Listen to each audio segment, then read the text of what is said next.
Good morning, everyone. Lesson 14. God did not create a meaningless world.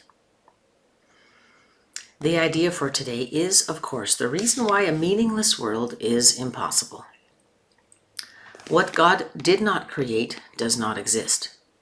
And everything that does exist exists as He created it. The world you see has nothing to do with reality. It is of your own making and does not exist.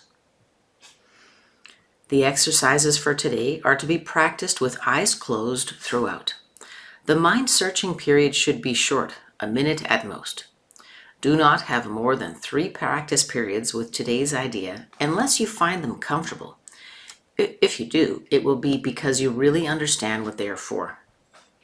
The idea for today is another step in learning to let go of the thoughts that you have written on the world and see the Word of God in their place.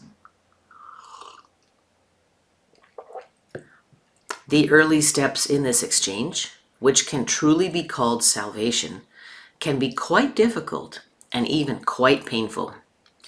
Some of them will lead you directly into fear. You will not be left there. You will go far beyond it. Our direction is toward perfect safety and perfect peace. Hey, Balthazar. With eyes closed, think of all the horrors in the world that cross your mind.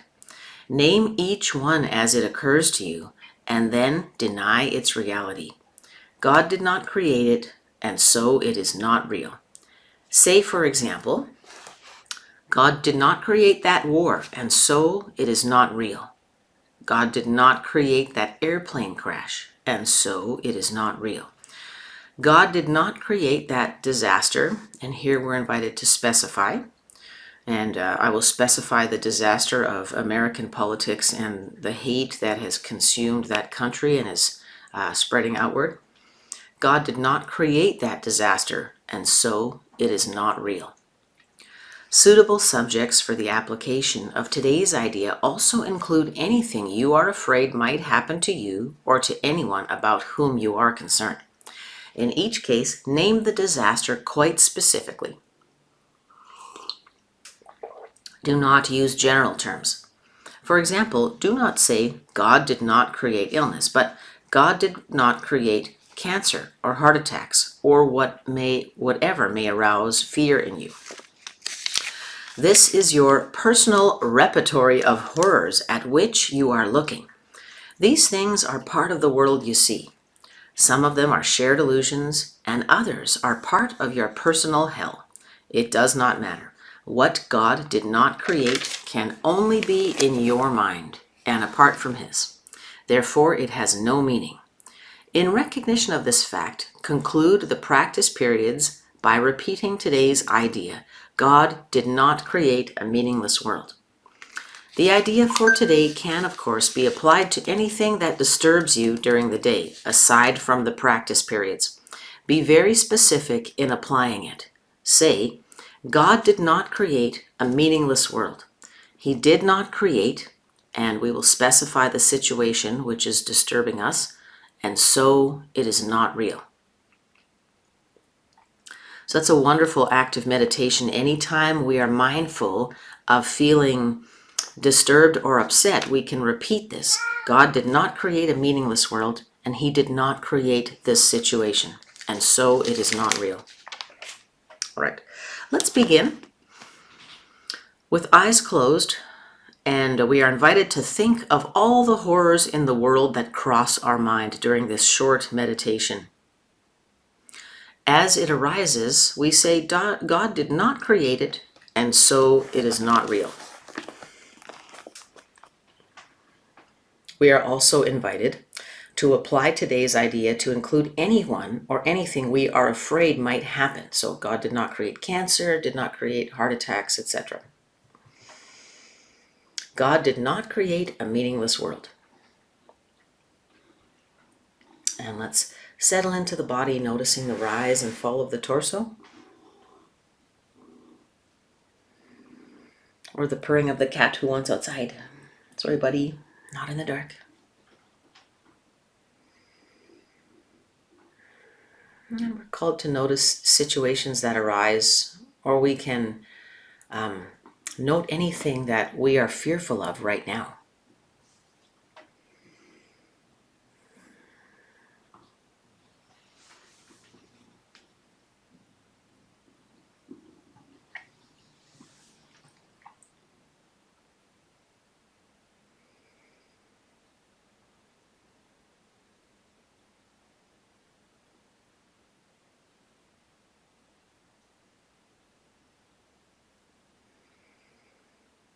When any thoughts arise, and by now you may have several, God did not create that, and so it is not real.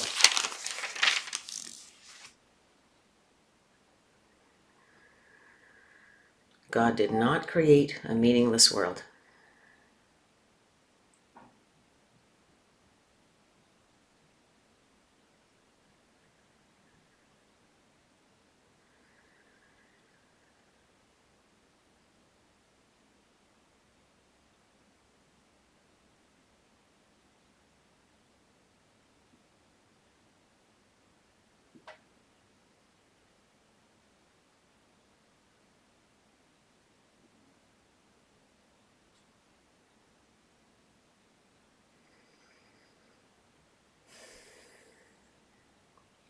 Now let's take a moment to think about anything that is, causing us some disturbance for the day.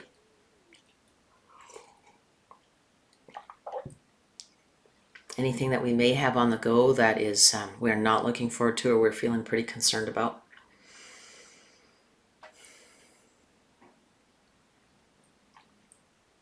For example, the reason I'm filming this in my robe is because I thought I had absolutely better get this done first thing in the morning, because I do not have another moment until about 9 p.m. tonight. So I'll be on the go for about 15 hours, which is actually a typical weekday workday for me, and I am feeling tired. So.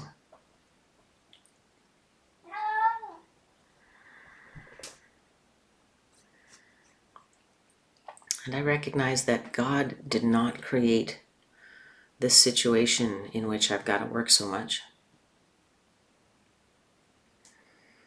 And God did not create my sense of exhaustion or just a little bit of anxiety about having to have such a long day.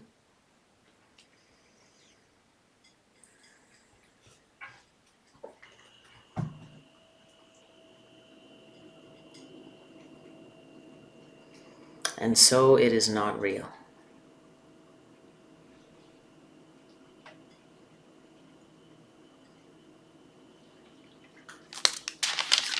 As Jesus tells us in the beginning of today's lesson, lesson 14,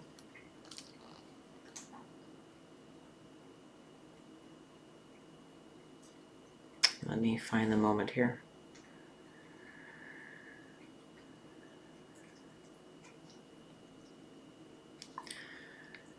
The idea for today is another step in learning to let go of the thoughts that you have written on the world and see the Word of God in their place. So in feeling tired and saying it's not real, I'm not denying that I am tired, but what I'm looking for is to get past that, past my feelings and perceptions of this world, to find the Word of God, and to begin knowing that the Word of God is the most important thing in my reality and not the other things I'm experiencing. It's quite a transformation, and Jesus tells us many times that we may be uncomfortable with this process. And it takes all of us. It takes all of our thoughts, all of our heart, all of our willingness to make this happen. Thank you for joining me today for Lesson 14. I look forward to seeing you tomorrow for Lesson 15.